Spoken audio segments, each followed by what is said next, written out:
Proclamación del Santo Evangelio según San Mateo.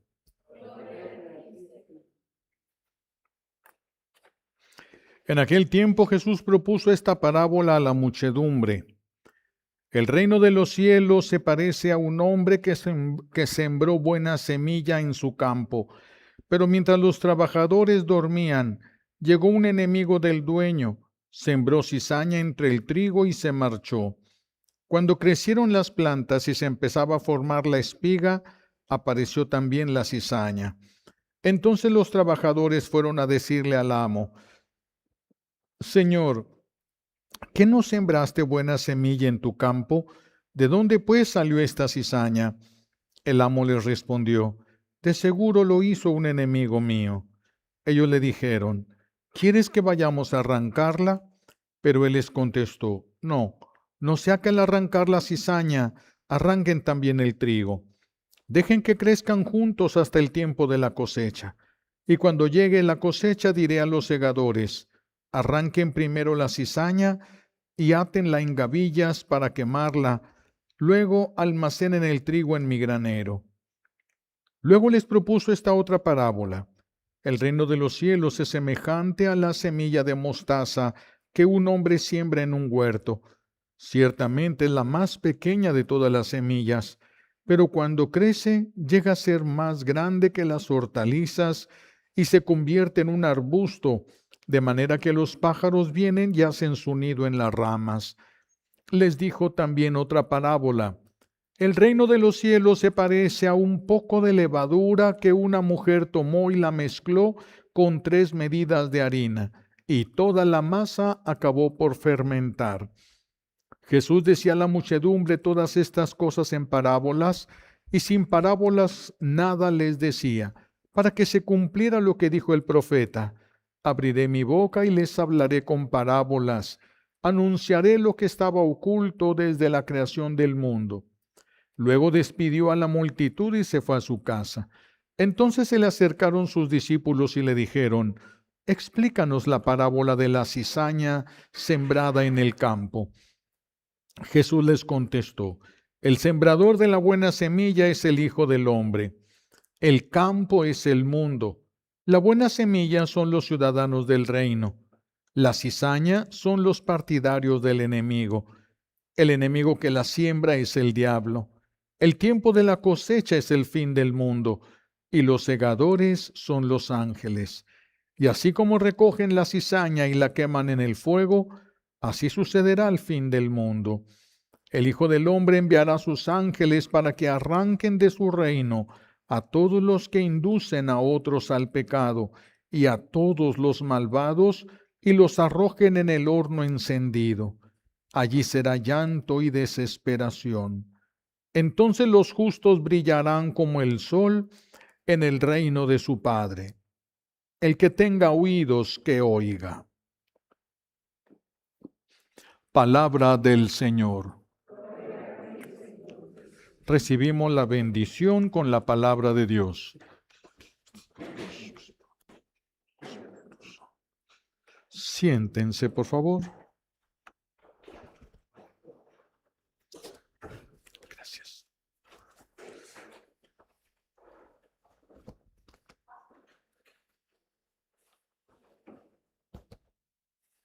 Gracias.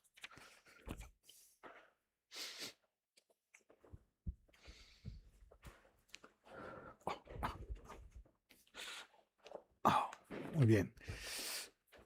Hoy escuchamos la sabiduría. Si se le puede bajar la velocidad. ¿No? Ok. Está bien así. Gracias.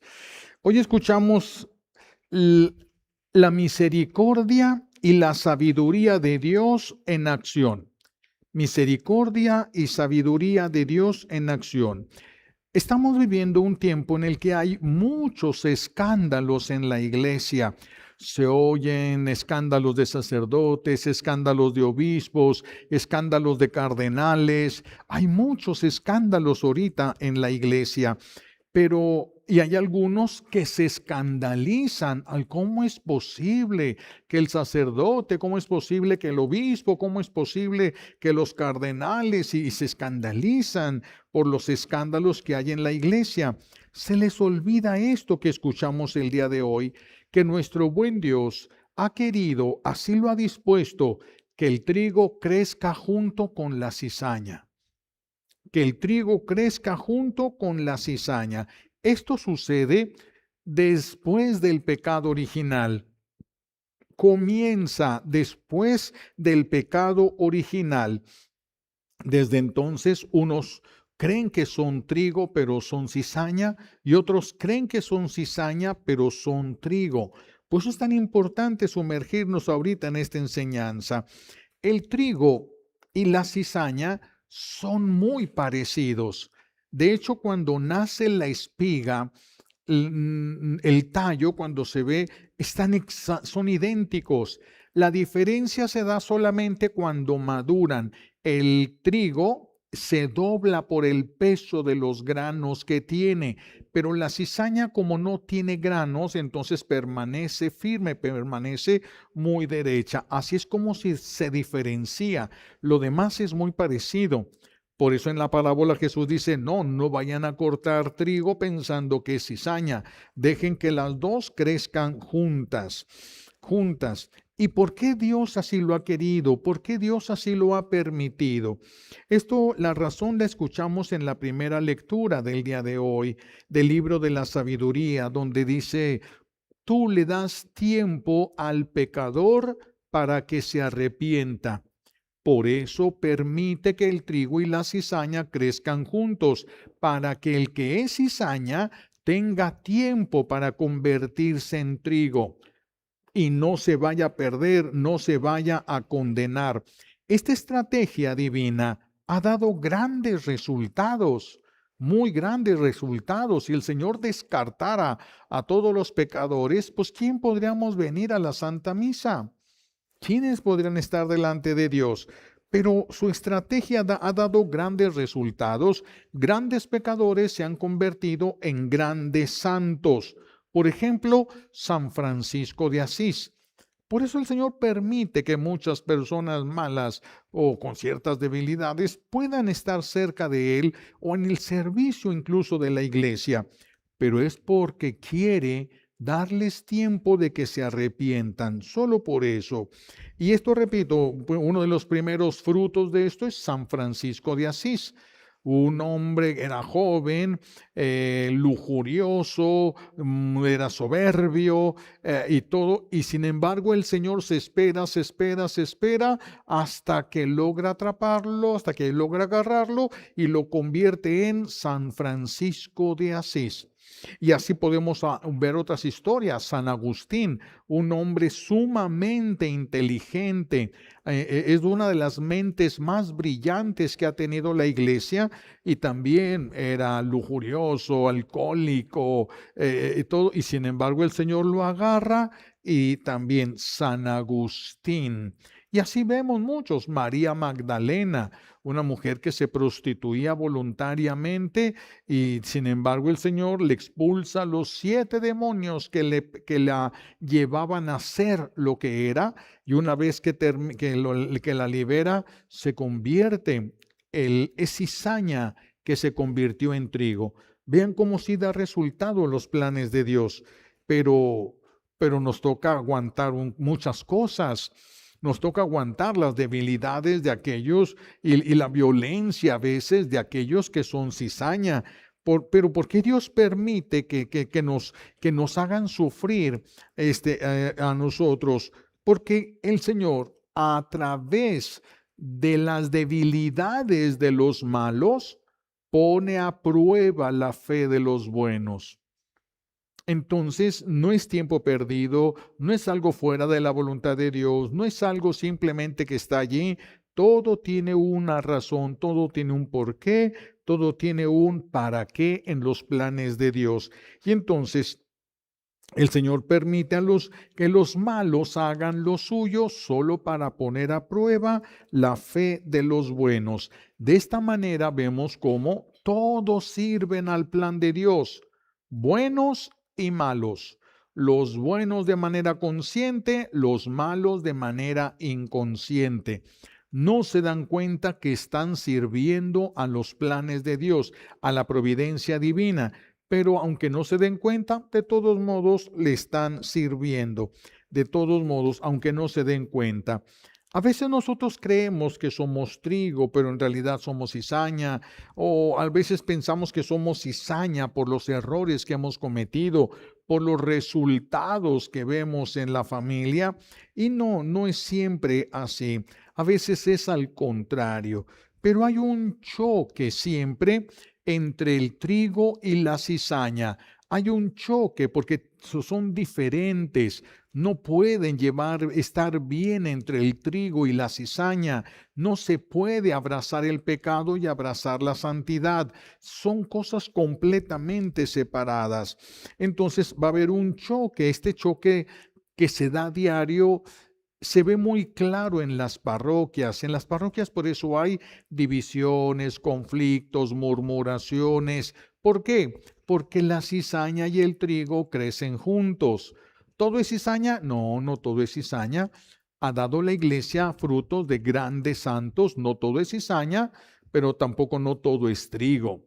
Así de que por eso tenemos que cuidarnos unos a otros y cuidarnos unos de otros, porque no siempre podemos ver cuáles son las debilidades de los que nos rodean, pero se va a dar este choque, esta dificultad, y entonces hay muchas mamás que de repente dicen, creo que soy mala madre porque mis hijos están en este conflicto, están en esta rebeldía y creen que son cizaña entonces, pero que han provocado un gran mal, porque tenían hijos cariñosos y ya no lo son, porque tenían hijos que hablaban mucho con ella, que le daban un beso y ahora ya no hay nada que ver. Los hijos han marcado una distancia, pero esto tiene una razón. Y tiene una razón en los planes de Dios y ha sido voluntad de Dios. Voy a explicarme con esto. Hay un proceso químico en la mente de las personas, de todos, de todos. Primero, cuando se es niño o niña, la voz de la mamá produce dopamina en el cerebro, produce dopamina. Esta dopamina es una droga benéfica en el cerebro que te hace sentir bien, te hace sentir feliz, pero también provoca mucha paz, provoca mucha felicidad y también hay otra, la oxitocina. La oxitocina se segrega solamente cuando la persona se siente enamorada. Y por eso estar enamorado se siente bonito. Pero también es un químico en nuestro cuerpo y esos dos químicos se segregan cuando la mamá habla, porque viene todo el recuerdo del tiempo en el que estuvieron en el vientre de su mamá, donde ella se encargaba de todo. Ellos no tenían que hacer absolutamente nada, por eso es una voz que da mucho descanso, fortaleza. La persona se siente protegida, se siente muy bien cuando la mamá habla o cuando la mamá abraza. Esto es en la niñez, pero cuando se llega a la adolescencia, así lo ha permitido Dios, cambian las cosas. Hay un cambio químico en la persona, en los niños, en las niñas, especialmente en las mujeres. Este cambio se da especialmente en las mujeres.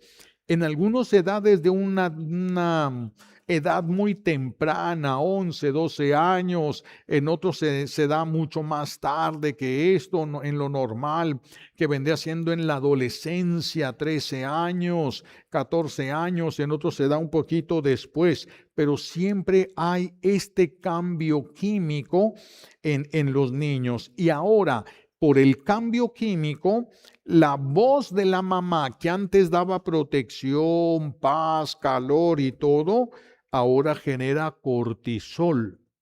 Y el cortisol es lo que tenemos en la sangre cuando nosotros nos sentimos estresados. Entonces, por eso es que el adolescente no soporta ahora lo que antes le agradaba tanto. Y entonces el papá llegaba todos los días de trabajar y su hija salía corriendo y le daba un abrazo o él abrazaba y le daba un beso y la niña bien feliz. Pero llega la adolescencia, ay papá, hazte para allá. Ay, cálmate ya, ¿qué estás haciendo? Ya cambió. Ese cambio químico ha sido querido por Dios, podemos decir esto, ¿por qué? Porque es el intento del niño para dejar de ser niño y ser hombre. Es el intento, el esfuerzo de la niña que quiere dejar de ser niña y convertirse en mujer. ¿Sí? En crecer. Entonces ya buscan más independencia y lo que antes les gustaba, ahora ya no les gusta. Y entonces la mamá pues le daba la mano a su hijo para cruzar la calle. Llega la adolescencia y la mamá le quiere dar la mano. ¡Ay, mamá! Y la mamá, ¿qué tiene? Pero siempre ha sido así. Sí, pero ya es adolescente. Ahora eso le produce estrés, no le produce placer, no le produce dopamina, ahora le produce estrés. Por eso sobre todo se da esto en las niñas, también en el hombre, pero se da más en las niñas que dicen a veces, vienen a platicar conmigo, es que no soporto que me hable mi mamá. No soporto, me habla y me da coraje, siento aquí. Es eso, ese es el esfuerzo que hay, el natural para separarse, para deslindarse de la mamá y a veces del papá. Regularmente al papá le toca arrancar a los hijos de la mamá. ¿Sí? ¿Por qué? Porque eso es un esfuerzo primero natural que hace que provoque esa hormona, el estrés. Y entonces ya le molesta lo que antes no le molestaba, ahora sí le molesta. Y por eso ya no soportan lo que antes sí soportaban y sí les gustaba. Y si les pregunta uno, ¿y por qué te portas así con tu mamá? No sé. Y verdaderamente no saben, porque es algo químico interior, no voluntario, no voluntario, pero los papás se empiezan a sentir resentidos. Tanto que he hecho yo por mi hijo, por mi hija, y ahora me ponen distancias, me ponen límites, ahora ya no quieren que me acerque, ahora les da vergüenza que vaya yo con ellos en la calle y se sienten rechazados. Es un químico en la persona. No se deben sentir mal, es un químico en la persona. Sienten los niños, las niñas, que deben separarse de sus papás, que los asfixian sus papás.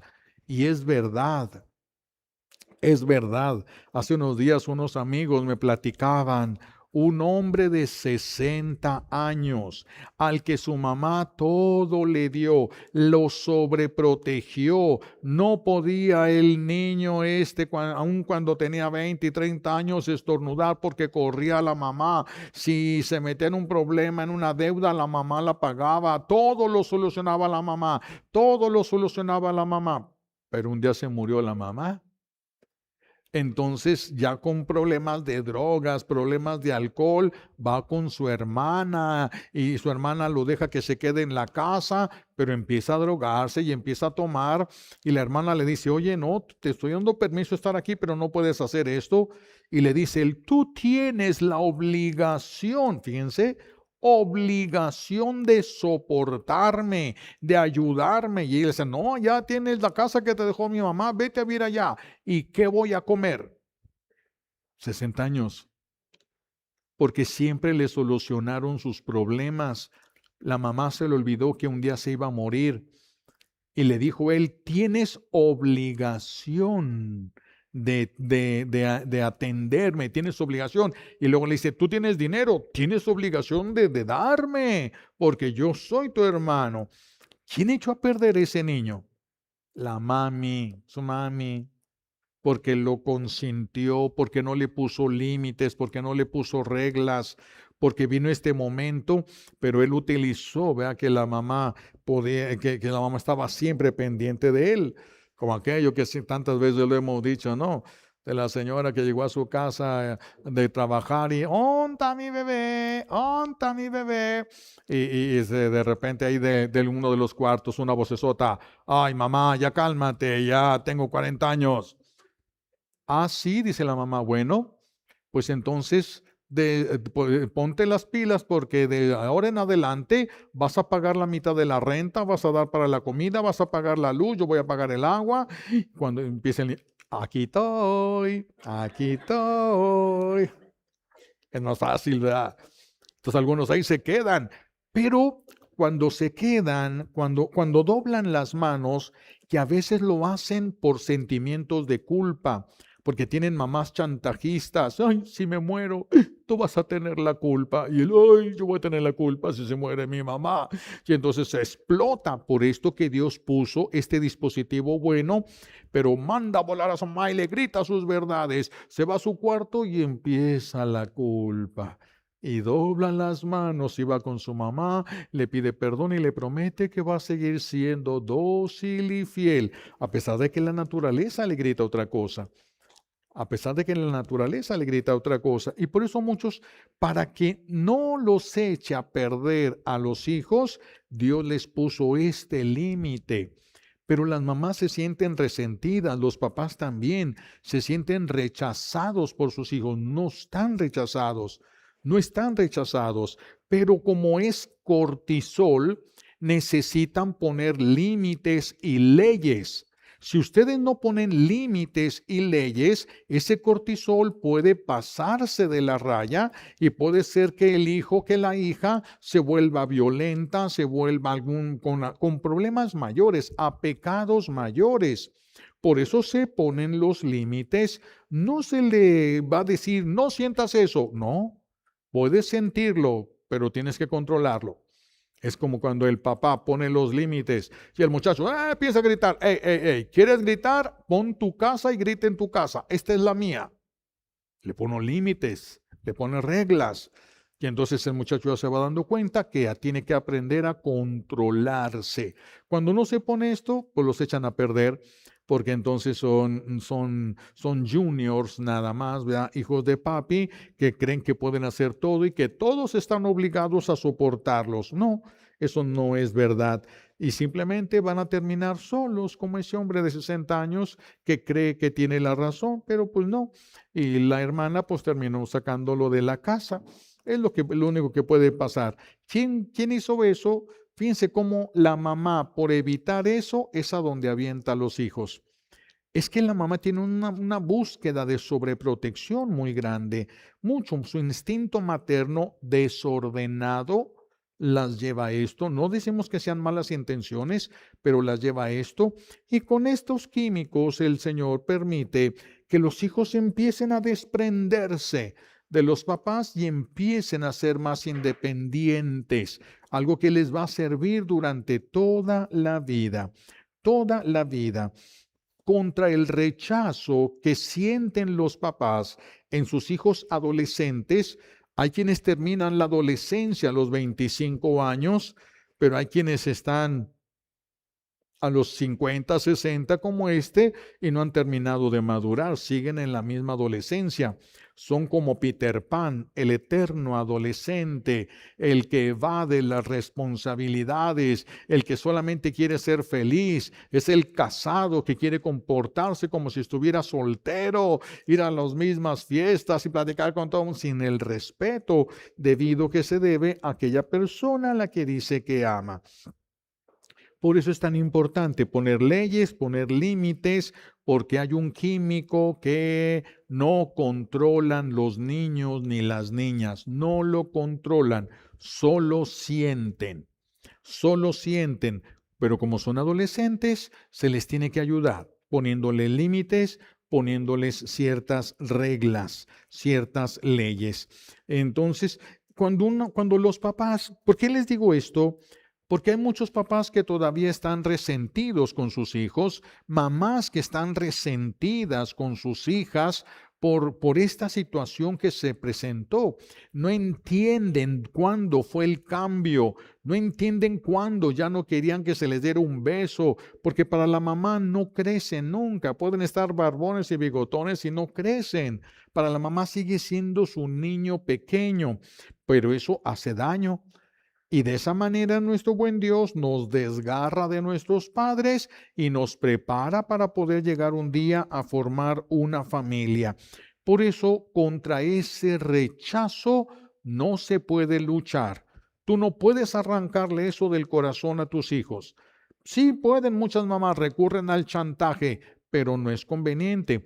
Eso se tiene que respetar, pero se tiene que moldear a través de límites, a través de reglas, de leyes. Entonces, porque si no se entiende, es muy frustrante para los papás. Es muy frustrante dar sin que se reciba nada. Es muy frustrante eso. Y más para las mamás. Yo que ayudé tanto a mi hija, yo que le di tanto, es cortisol lo que está ella teniendo, y el cortisol genera estrés. Genera estrés. Entonces ese estrés va a hacer que no soporte. Cuando una persona está estresada, ¿qué les dicen los demás? Cállense, cállense, ya cállense, no quiero oír nada. Está estresada la persona. Es lo que dicen los niños a la mamá: y cállate, cállate, no me digas nada, no me digas nada. Y la mamá: ¿cómo es posible? Todo. Pero hay que respetar esto que es el cortisol. Hay que respetarlo aunque duela, pero hay que respetar la distancia que ponen los hijos. Respétala, no la rompas. Es bueno la distancia que van poniendo. Hay que moldear para que no sea definitiva, pero es buena. Se están entrenando. Es como los aguiluchos cuando empiezan a subir, a abrir las alas, están en los nidos todavía, pero abren las alas y llegan las corrientes de aire y los levantan poquito. Están empezando, están preparándose para volar. Están preparándose para volar. No corten eso. No deben cortar, modelarlo sí, pero con leyes justas que les ayuden. Leyes justas. Por eso, la mamá no debe pensar, o el papá, que echaron a perder sus hijos porque no es buena madre, porque no es buen padre. No, hay un cambio químico que tienes que entender y respetar. Después que pasan los años y se quita eso, los hijos regresan. Ya con los nietos, ya con todo, ya son otros, porque ya no sienten la voz de la mamá, ya no le produce cortisol. Otra vez empieza a producir, pero ya no lo mismo que cuando era niño. Ya es solamente el recuerdo de cuando eran niños. Llegan por eso a la casa y todo. Las mamás entonces tienen que tener cuidado, respetar eso y evitar, porque algunas mamás se enojan, y cuando se enojan con la hija, cuando se enojan con el hijo, hasta los maldicen. Ah, sí, pues así te ha de ir, pero en tus hijos lo has de ver, pero de mí te vas a acordar. No maldigan, no maldigan, aunque se sientan mal. Ustedes también hicieron eso con sus papás. También sintieron eso con sus papás en algún momento. Alguien dirá: pero yo siempre los he servido y ayudado. Sí, pero marcaste una distancia cuando llegó ese momento. Marcaste una distancia cuando llegó esa adolescencia. Se marcó una distancia, hubo una diferencia, cambió algo. Tal vez no todo, pero sí cambió algo. Porque algunas mamás no son tan acaparadoras, unos papás, y entonces ya no se siente tan fuerte ese químico, no se siente ya tan fuerte esas hormonas. Entonces hay que tener cuidado cuando se sienten mal por lo que los hijos hacen o por lo que los hijos dicen. Hay que tener paciencia, pero sí, repito, moldear. No sea que se les pase la mano. Jesús dice entonces, regresando a esto que habla Jesús en el Evangelio, Jesús dice que es inevitable que haya escándalos en la iglesia. Es inevitable. Hay de aquel que los provoque. Vean cómo el Señor permite, pero pone leyes. Puedes hacerlo, pero va a haber consecuencias. Puedes hacerlo, pero va a haber consecuencias. Dice el Señor: siempre va a haber escándalos en la iglesia, pero hay de aquel que los provoque. Hay de aquel que escandalice. Dice, más le valdría ponerse una piedra de molino. Las piedras de molinos eran enormes. Eran enormes. Más le valdría amarrarse una piedra de molino al cuello y arrojarse al mar. Suicidarse le saldría más barato. Fíjense que el escándalo. Suicidarse le saldría más barato, aunque suicidarse en sí, pues ya también es un escándalo. Entonces va a haber escándalos en toda la iglesia, no solamente a nivel de los bautizados, laicos, sino sacerdotes, obispos, cardenales, siempre, incluso dentro de los papas, hay trigo y hay cizaña. En la iglesia ha habido varios antipapas. Ha habido varios que llegaron al papado y quisieron desviar todo, tumbar y destruir la iglesia, despedazarla por ideas propias o lo que quieran. La iglesia también ha tenido, incluso entre los papas, hay trigo y hay cizaña. En todo se da, pero la iglesia es de Dios, por eso es que la iglesia subsiste a todo. Nosotros tenemos que cuidar de dos cosas, de no escandalizar y de no escandalizarnos. ¿Por qué me voy a escandalizar de que Dios permita que el trigo crezca con la cizaña? Lo que debo hacer es pedirle al Señor que esa cizaña se vuelva trigo, porque si no se va a ir al fuego. Si no, se va a tener que ir al lugar donde fue creado para los ángeles rebeldes, no para nosotros los seres humanos.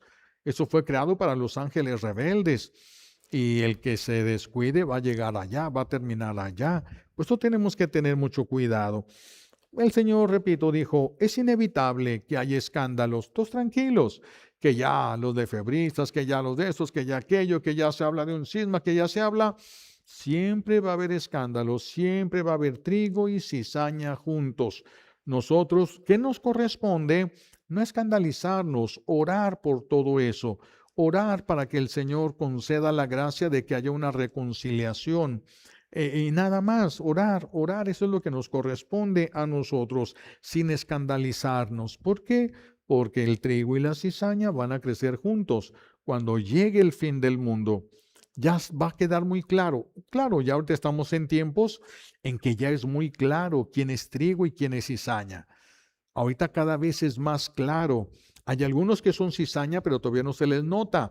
Y hay algunos que van fuerte para hacer un trigo de calidad, pero todavía no llegan. Santos. Y hay otros que no. De estos santos tenemos que ayudarlos a que lleguen hasta donde tienen que llegar. Y los que son cizaña, a que se conviertan. Porque si llegan al infierno, ahí ya no hay salida. Ya no hay ni una sola posibilidad de volver a hacer las cosas. Pero la cizaña siempre está en la iglesia. Mis hijos, entre los apóstoles había uno que era cizaña, Judas. Desde entonces ha habido siempre cizaña. Siempre va a haber un Judas cerca de nosotros. Siempre donde quiera, en la escuela, en el trabajo, en la fábrica, en la calle, siempre va a haber Judas. Siempre va a haber cizaña y trigo. Sí, se va a ver, se va a notar. Por eso Dios permite a los que son cizaña que estén en la iglesia y que pongan a prueba al que dice que tiene fe para recompensarlo o para que se dé cuenta que está equivocado, que piensa que es trigo y no lo es. Y no lo es. Y fíjense, y no solamente estamos hablando del que hace el mal, estamos hablando del que no tiene fruto. No solamente del que hace el mal. Puede ser que yo no haga el mal. Estoy parapléjico y entonces no puedo mover más que los ojos, no puedo mover más que un poquito una mano y los dedos un poquito, y es todo el movimiento que tengo. Y desde ahí me rebelo a Dios, blasfemo, me enojo y me convierto en cizaña, sin mover el cuerpo, sin dañar a nadie alrededor. Por eso tenemos que tener cuidado. Todos podemos llegar a ser cizaña sin darnos cuenta. Por eso, ¿qué nos llevamos de tarea para esta semana? Es primero pedirle a las mamás, a los papás, preguntarles si tienen que perdonarle rebeldías a sus hijos adolescentes, si quedaron resentidos con sus hijos adolescentes. A lo mejor alguien tiene uno de 40 años, sigue siendo un adolescente, ¿verdad? Pero quedaron ustedes resentidos porque fue el cortisol, mis hijos, no ellos, no tus hijos.